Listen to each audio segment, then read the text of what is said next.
Have you ever wanted to take a trip alone, but fear held you back? Maybe you thought solo travel is only for single women or for the fearless ones like me. Well, let me tell you something. As I always say, courage does not come before the leap, and you find it mid-air after jumping. But for today's purposes, I want to say courage doesn't come before the trip, and you find it along that journey, because courage meets you halfway.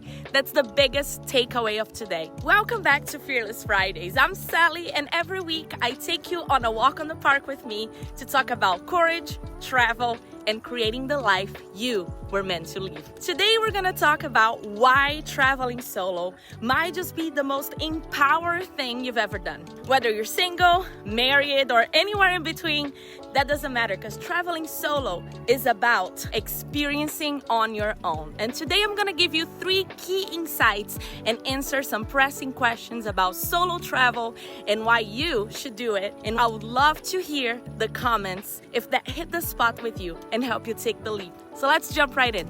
So many of us wait for that right person, the right moment, or the perfect plan to get somewhere, but sometimes the journey that changes your life is the one that you take alone. And I can say that from experience. Solo travel isn't about running away from people. It's about returning to yourself. When you travel solo, you make every decision. From where you want to go, where you want to stop, where you want to change the plans, how you're going to handle the unexpected. And those choices is where you rediscover your voice. And that is why I think it's so empowering for women. And if you're interested in more tips on how to do this first step, traveling solo, I talk several examples and from my experiences here on the Fearless Friday episodes. So make sure that you go back on that playlist and you watch some more of the episodes. They're filled of tips for you. Insight number 1 I want to talk to you about is this controversy about solo and single.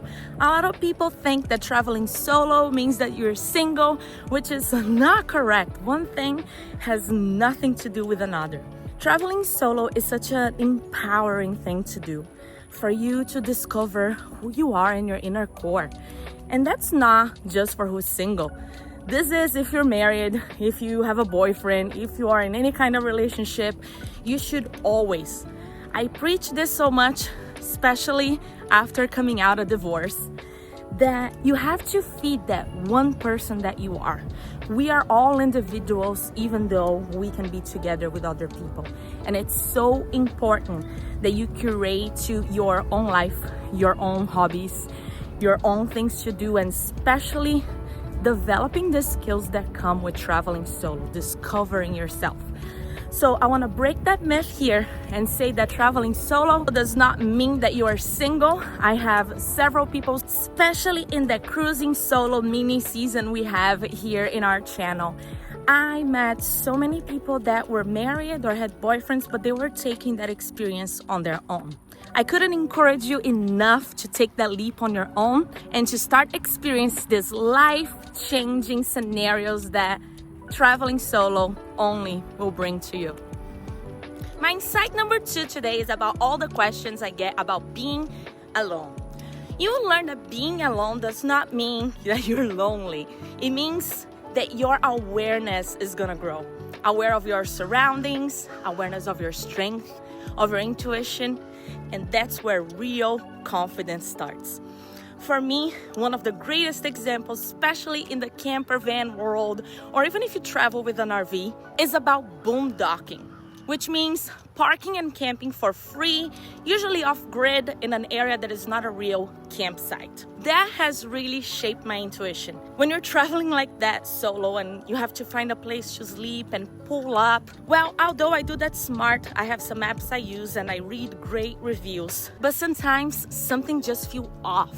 And you hear a lot of people in the van life talking about that inner voice. It's that little inner voice telling you, not here. And when you listen to that voice and trust it, that's intuition in action.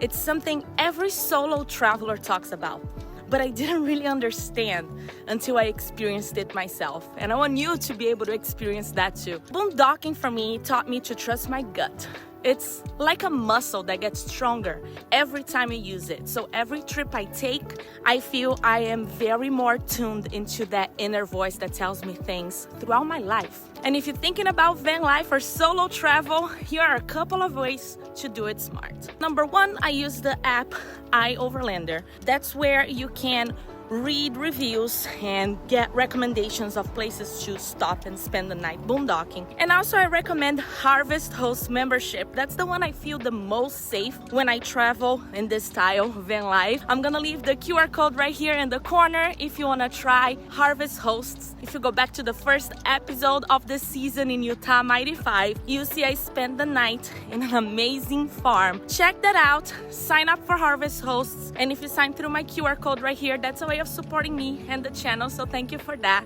And that is one of the ways I honestly feel the safe, because you are kind of boondocking but in an approved area, so you're never gonna get the knock on your door. It's normally a farm, a winery, someone's property, versus just being in the middle of the world in the side of nowhere. Those are my two favorite things to do. If I have to boondock, I use the iOverlander. I'll look sometimes for a Walmart or for a Crooked Can if I'm in the southeast. That's very common. But again, I will go back to iOverlander and look for the reviews before I decide to stay on that place.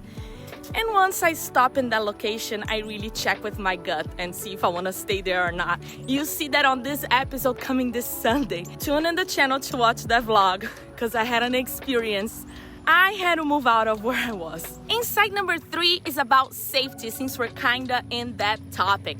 I know what you're thinking. Is it safe? Won't I get lonely?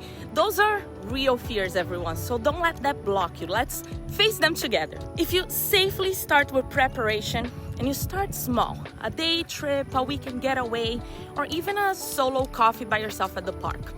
Every time you do something new by yourself, you build on this independency muscle I'm talking about. All right, let me give you 3 real practical tips to use as a solo female traveler to feel safer and more confident on the road.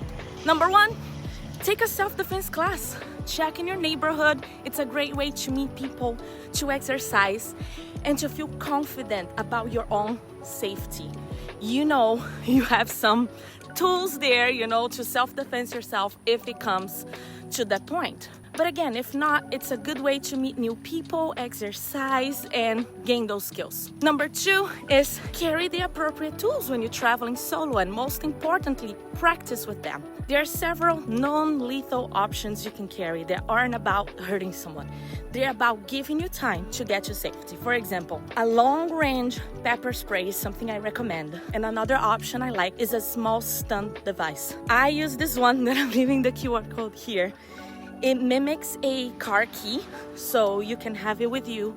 It can be displayed and it's not obvious on what it is. I do practice how to use that because the noise that comes out of that thing can be kind of scary. And you kind of need to know what happens when you press the button and how to use it, how to hold it. Another very important thing about the safety tools is that you carry them always in the same spot. So if you put it in your right pocket, it's always in your right pocket. If you put on your left wrist, it's always on your left wrist. Whatever it is that you choose to use, it needs to be in that instinct spot.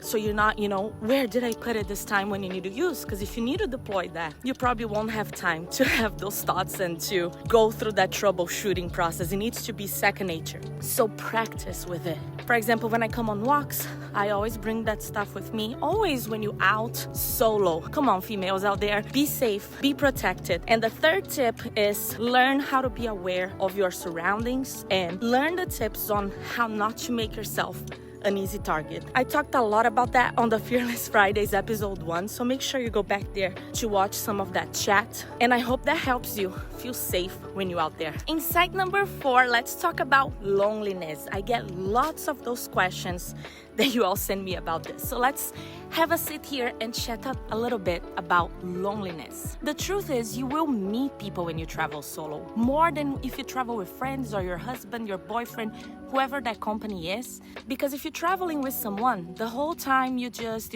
catching up with each other or learning more about each other, and you're not really open to your surrounding and other people that are around you.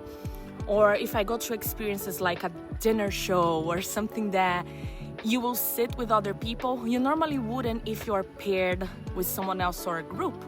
So when you travel solo, you have that openness to your surroundings, to people that are around you, and conversations just start naturally. And next thing you know, I make so many friendships in this trip. Especially a lot of you, my viewers, we met in one of these trips I was doing, so I really hope we are connecting here still and that I am inspiring you for your travels and adventures and experiences solo. And something that I want to offer for you all and for the new people getting here is next year I'm developing a solo together life experience. It will be curated for a small group of women who want to learn how to embrace solo travel while feeling supported. And we will travel together and live some of these empowering and amazing adventure experiences side by side. We will reflect on life lessons together, and I will personally guide you through how to plan and live these adventures on your own afterwards. It's not just a trip, it's a transformation. And if that sounds like something you would love to be part of, drop a comment below or scan this QR code, leave me your info so I can get in touch with you once this is developing next year. I would love to take you in this special, small curated group with me. Because sometimes the best way to start solo is to start together. All right, this leaves me to insight number 5. Do it solo, but do it together. We're talking about it right now. This is my golden tip. If you're trying to do something solo and you're not sure where to start, join in a group experience. Whether it's a guided hike, a cooking class, a van life meetup, it's the best way to explore independently without being alone. You meet new people, you learn something new, and you walk away with another layer of courage.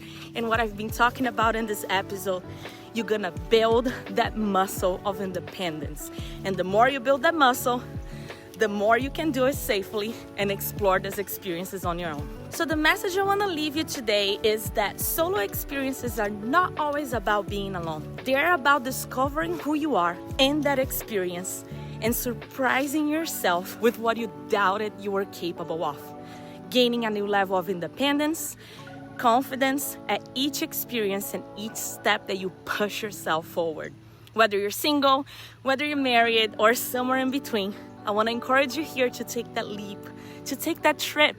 Do it scared, as I say, because courage does not wait for you at the edge before you do it. It meets you halfway. And if this spoke to you, if part of you is craving that same mix of freedom, connection, you're gonna love what comes next. I'm leaving here the Arches episode we spoke about today, and I'm taking you inside that ranger-led adventure at Fiery Furnace, and I hope I inspire you to take your leap with the stories I shared there. Get ready to see how solo travel does not mean doing it all alone. And hey, if you ever dreamed about traveling solo, or maybe you already are traveling, I would love to hear from you. Drop a comment here. Tell me what's holding you back or what gives you courage to do. Share some tips with other people. And if you're new here, make sure you subscribe and join our crew here of solo travelers, where every week I share stories, tips, and a little dose of inspiring and empowerment to help you grow your independence, travel with confidence, and go live your best life. This Sunday, the new inspiring vlog will take you to Canyonlands National Park, one of the most incredible sunrise spots I've seen. I'm gonna share some details with you and some incredible tips to explore that park in only one day. I'll see you there, adventures, and until our next Fearless Fridays here in our chat around the park. Bye. And stay tuned, because next Sunday, I'm gonna take you to my favorite hikes for not active hikers like me. You can't miss it. Can't wait to share all this inspiration and travel tips with you. Make sure you subscribe for all this fun. See you then, adventurers.